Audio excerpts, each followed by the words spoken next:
Hello student. आज फिर हम द फ्रेंच रिवॉल्यूशन का हम 2 पॉइंट बताने वाले हैं कि the outbreak of the revolution.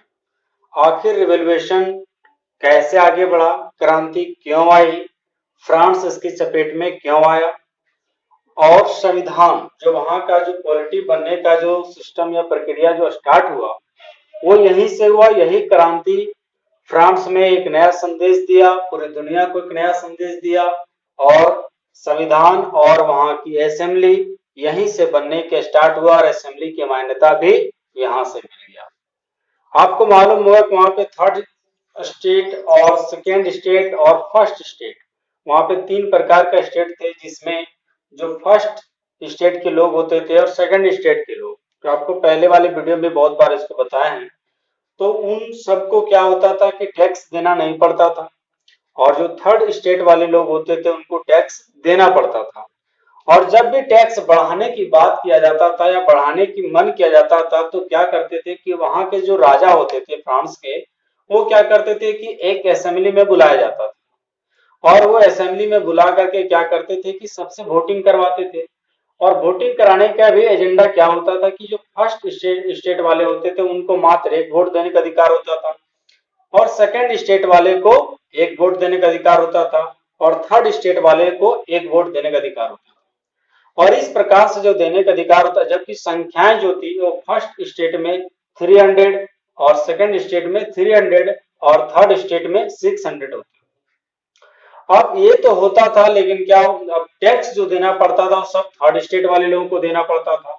अब यहाँ पे बात यह होता था कि जो कोई भी जो बिल होता था वो 2/3 में पास हो जाता था।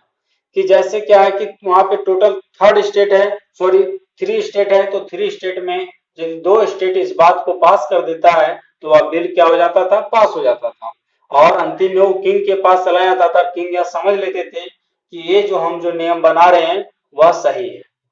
अब यहाँ पे क्या होता था कि फर्स्ट स्टेट और सेकंड स्टेट जो होते थे तो उनको जो है सो टैक्स देना नहीं पड़ता था। जब टैक्स देना नहीं पड़ता था तो कोई भी बिल जो उनको अच्छा लगता था वो डायरेक्टली पास कर देते थे, चाहे थर्ड स्टेट उसको चाहे या ना चाहे, थर्ड स्टेट को पसंद हो या ना हो, ये बिल पास हो जाता था। लेकिन क्या हुआ कि सम्राट को जब यह अब समझ में आया, जब राजा को यह समझ में आया कि नहीं ऐसा किया जाए कि टैक्स बढ़ाने लगे, बढ़ाने का प्लान करने लगे, तो एक बार उन्होंने एक बैठक बुलाई। और उस समय वहां के राजा कौन थे, तो लुई 16 थे। जी हाँ, लुई 16। अब ये 5 मई 1789 को एक बैठक बुलाई गई। क्या किया गया, एक बैठक बुलाया गया, और जिसमें अब ये स्टेट जो होता था, जो तीनों मिल करके जो एक कैबिनेट बैठक होते थे, उस कैबिनेट बैठक का नाम अभी तो कैबिनेट पड़ गया, पहले इसको स्टेट जनरल कहा जाता था। क्या कहा जाता था, स्टेट जनरल। जी हाँ, इसमें सभी लोग आकर के बैठते थे। और क्या हुआ कि 5 मई 1789 को वहां पे एक बैठक हुआ, और जिसके लिए एक भवन को सजाया गया, एक मतलब जिस तरह राज दरबार होता है उस तरह उसको सजाया गया, ताकि सब लोग आकर के बैठे और अपनी बात को कह सके, उनकी अपनी परेशानी को बता सके। इसके लिए क्या, इसमें भी क्या किया गया कि दोहरी राजनीति का क्या गेम हुआ कि फर्स्ट स्टेट वाले जो लोग थे वो अपने पहले में थे, मतलब जो राजा के सामने थे। सेकेंड स्टेट वाले जो लोग थे वो बीच में थे, और थर्ड स्टेट वाले जो लोग थे उसको पीछे खड़ा किया गया।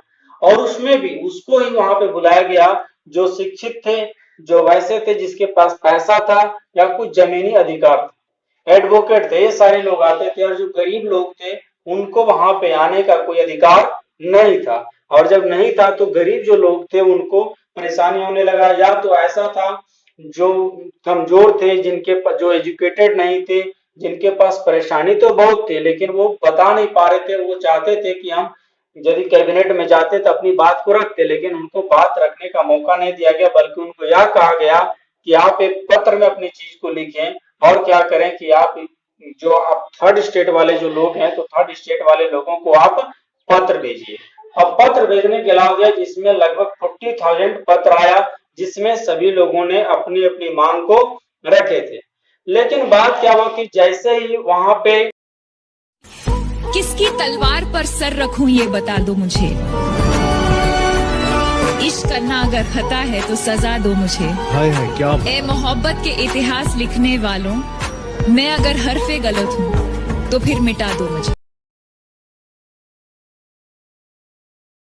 तो अब क्या हुआ कि वहां पे बैठक तो बुलाई गई, लेकिन बैठक बुलाने के बाद क्या हुआ कि सब लोग, ठीक है, यहाँ पे सब लोगों की पत्र भी लिया गया, सभी स्टेट वाले लोगों को बुलाया भी गया, लेकिन जो थर्ड स्टेट वाले लोग को जो सबसे पीछे जो बैठाया गया, उससे उन लोगों को थोड़ा सा अपने आप में तकलीफ हो रहा था। जी हाँ, उनको तकलीफ हो रहा था। अब क्या हुआ कि जब यहाँ पे जब टैक्स बढ़ाने की बात की जाने लगी, तो थर्ड स्टेट वाले एक सवाल कर दिए, और थर्ड स्टेट वाले एक सवाल किए कि अब जो है सो ऐसा होना चाहिए कि जो यहाँ पे वोट की जो सिस्टम है कि फर्स्ट स्टेट वाले एक वोट करेंगे, सेकंड स्टेट वाले एक वोट करेंगे और थर्ड स्टेट वाले एक वोट करेंगे।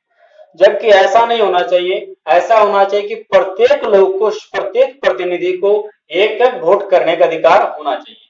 जैसे इससे क्या होता है, इनको फायदा क्या होता, यह फायदा होता कि फर्स्ट स्टेट वाले में 300 थे और सेकंड स्टेट वाले में 300, तो 300 और 300 600 हुआ, जो कि 600 वोट करते, और थर्ड स्टेट वाले तो खुद ही 600 थे, तो यदि वो 600 थे तो वो भी 600 वोट करते, तो दोनों दोनों क्या हो जाते, इक्वल हो जाते, और दोनों जब इक्वल हो जाते तो वहां पे सिस्टम बदल जाता, और सिस्टम बदल जाता। ये बात जो इन लोगों ने कहा, तो कैसे कहा, इस जो है रूसों ने इस बात को लिखे थे। जी हाँ, ये रूसों ने इस बात का वर्णन किए थे द सोशल कॉन्ट्रैक्ट बुक में। कौन सा बुक में? The social contract book. जो रूसो थे वो एक फिलोसफर थे। जी हाँ, एक फिलोसफर थे, एक दार्शनिक थे, जो पूरी दुनिया को नई नई ज्ञान को बताने की कोशिश किए, नए नए तरीके को बताने की कोशिश किए थे। अब क्या हुआ कि इस बात को लेकर के वहां के जो किंग थे वो मानने को तैयार नहीं थे। बात यह भी था कि जो फ्रांस था, फ्रांस में जो सिस्टम थी वो वर्षों से ऐसा ही चलता आ रहा था। तो ये जो लुई 16 थे, सोचे कि नहीं, हम अपने जो विरासत में उनको मिला सिस्टम, हम वही सिस्टम को आगे बढ़ाएंगे, उसके लिए हम प्रतिज्ञ हैं, मतलब हम उसको ही लेकर के चलेंगे। लेकिन ये सारे जो लोग थे वो मानने वाले में से नहीं थे।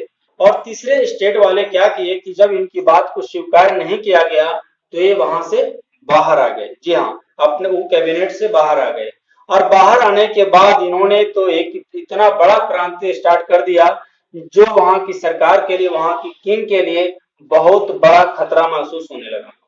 ये डेट था 20 जून 1789, 20 जून 1789 की बात है। को क्या हुआ कि इंडोर टेनिस कोर्ट में ये सारा भीड़ एक जमा कर दिया। जी हाँ, क्या कर दिए, एक बहुत बड़े भीड़ को जमा कर दिए, और अपने आप को क्या बोले कि हम एक नेशनल असेंबली घोषित करते हैं। जी हाँ, ये सारे 600 जो लोग थे, ये अपने आप में यह भी सोचते थे कि हमारे द्वारा ही देश चल रहा है, फ्रांस के सिस्टम हमारे द्वारा ही चल रहा है, तो सबका मालिक कौन है, हम खुद हैं, ऐसा मानते थे थर्ड स्टेट वाले।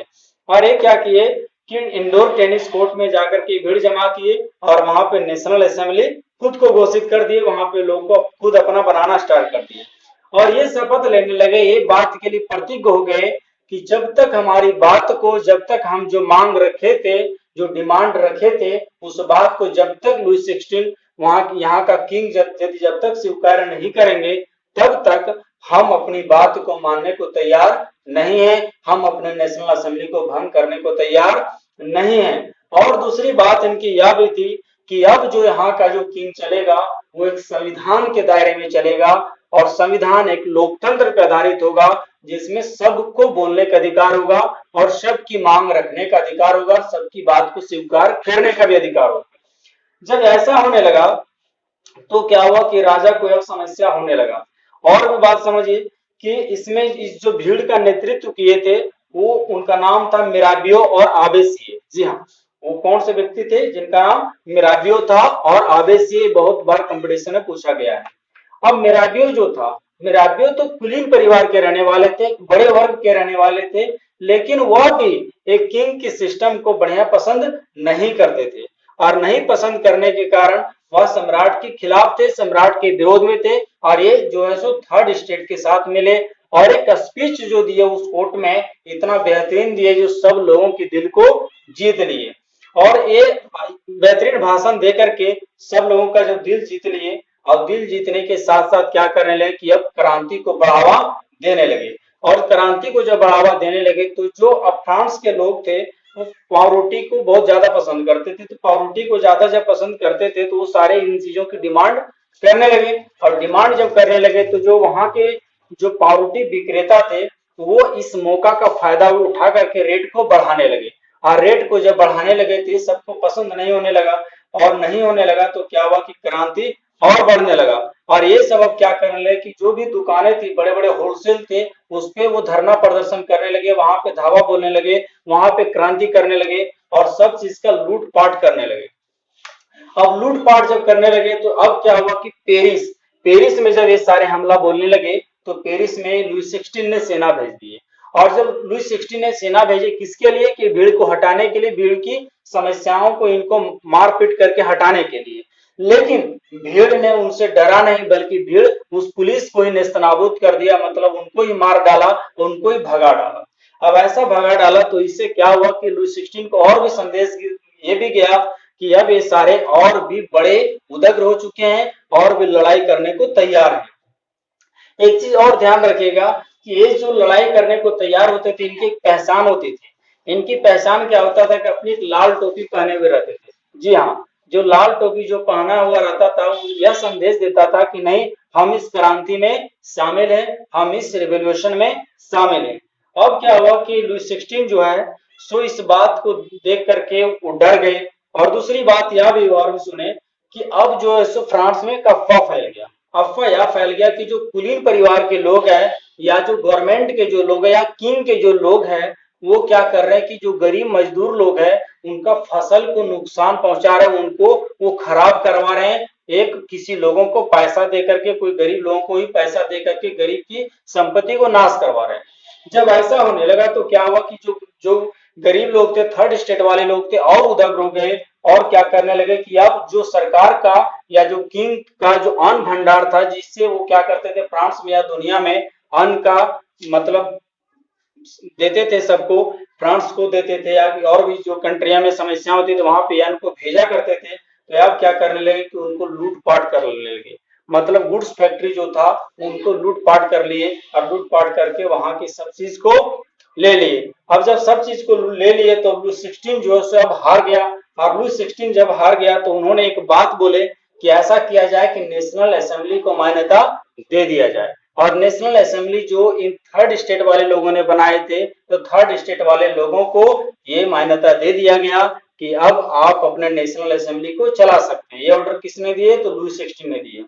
और साथ साथ यह भी बात बोल दिए कि अब जो देश चलेगा वो कानून तक चलेगा, आप लोग प्रारूप बनाने की ओर बढ़िए, आप लोग नए कानून बना सकते हैं।